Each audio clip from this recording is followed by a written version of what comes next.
A Igreja do Diabo. Capítulo 1. De uma ideia mirífica. Conta um velho manuscrito beneditino que o diabo, em certo dia, teve a ideia de fundar uma igreja.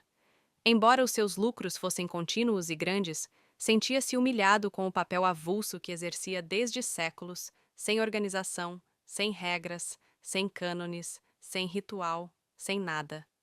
Vivia, por assim dizer, dos remanescentes divinos, dos descuidos e obséquios humanos. Nada fixo, nada regular. Por que não teria ele a sua igreja? Uma igreja do diabo era um meio eficaz de combater as outras religiões e destruí-las de uma vez. Vá, pois, uma igreja, concluiu ele. Escritura contra escritura, breviário contra breviário. Terei a minha missa, com vinho e pão à farta, as minhas prédicas, bulas, novenas e todo o demais aparelho eclesiástico. O meu credo será o núcleo universal dos espíritos, a minha igreja uma tenda de Abraão. E depois, enquanto as outras religiões se combatem e se dividem, a minha igreja será única. Não acharei diante de mim, nem Maomé, nem Lutero. Há muitos modos de afirmar, há só um de negar tudo. Dizendo isto, o diabo sacudiu a cabeça e estendeu os braços, com um gesto magnífico e varonil.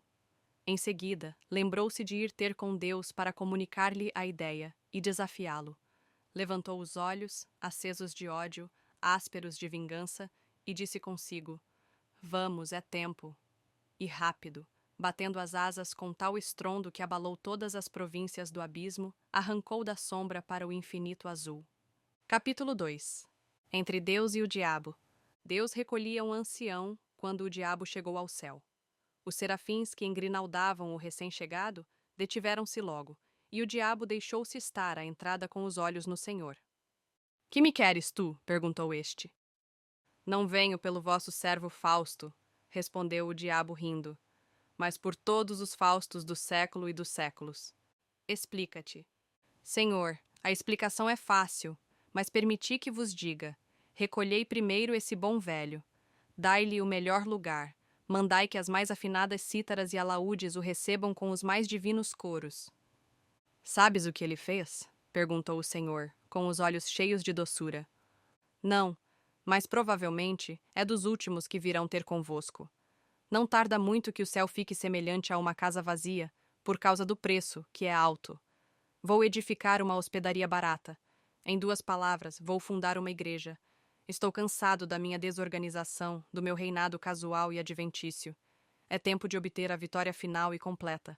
E então vim dizer-vos isto, com lealdade, para que me não acuseis de dissimulação. Boa ideia, não vos parece? Vieste dizê-la, não legitimá-la, advertiu o Senhor. Tendes razão, acudiu o diabo, mas o amor próprio gosta de ouvir o aplauso dos mestres. Verdade é que neste caso seria o aplauso de um mestre vencido, e uma tal exigência. Senhor, desço à terra, vou lançar a minha pedra fundamental.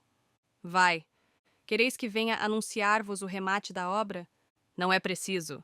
Basta que me digas desde já por que motivo, cansado há tanto da tua desorganização, só agora pensaste em fundar uma igreja.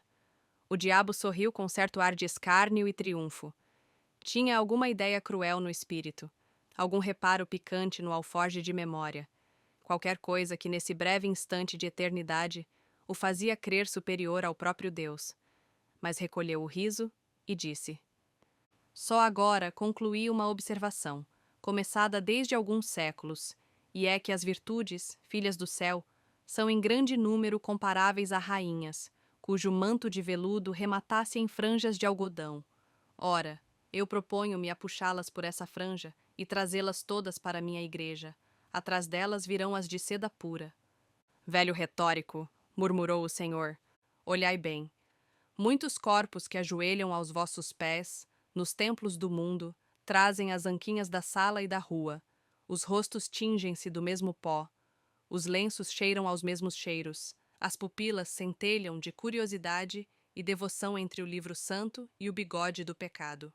Vede o ardor, a indiferença, ao menos, com que esse cavalheiro põe em letras públicas os benefícios que liberalmente espalha, ou sejam roupas ou botas, ou moedas, ou quaisquer dessas matérias necessárias à vida.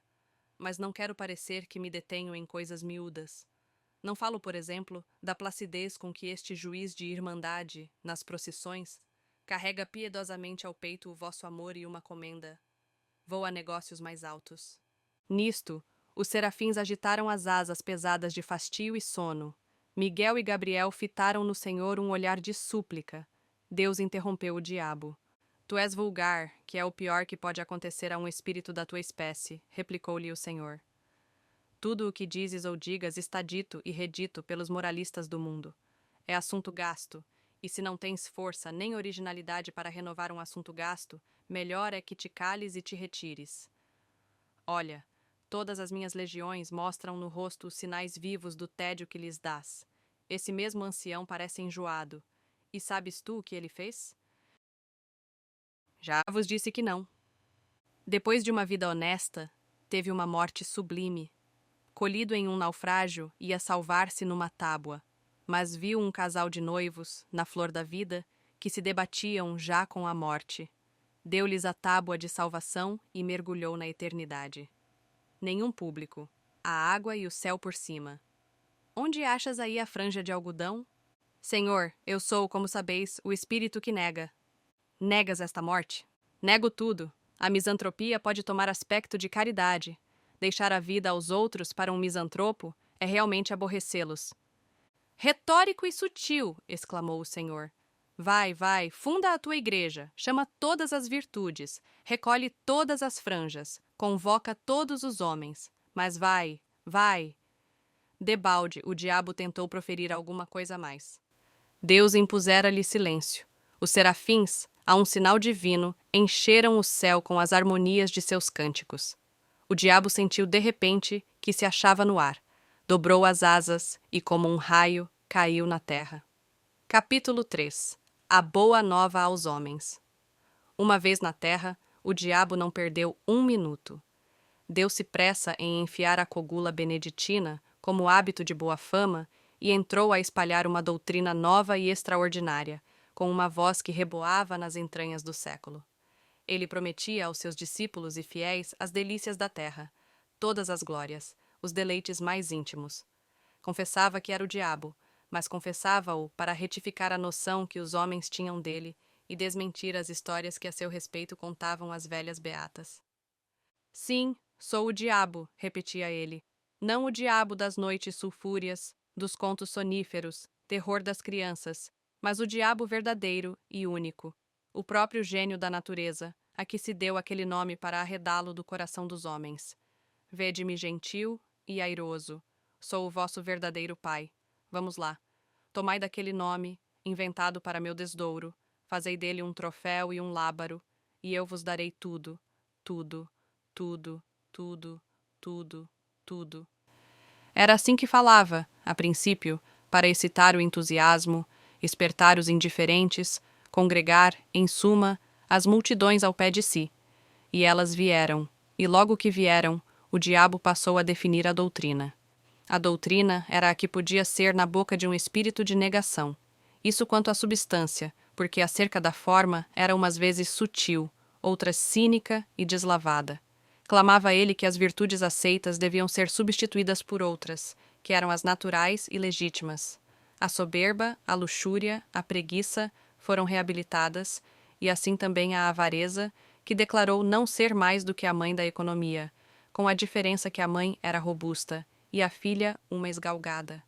A ira tinha a melhor defesa na existência de Homero. Sem o furor de Aquiles não haveria a Ilíada. Musa, canta a cólera de Aquiles, filho de Peleu.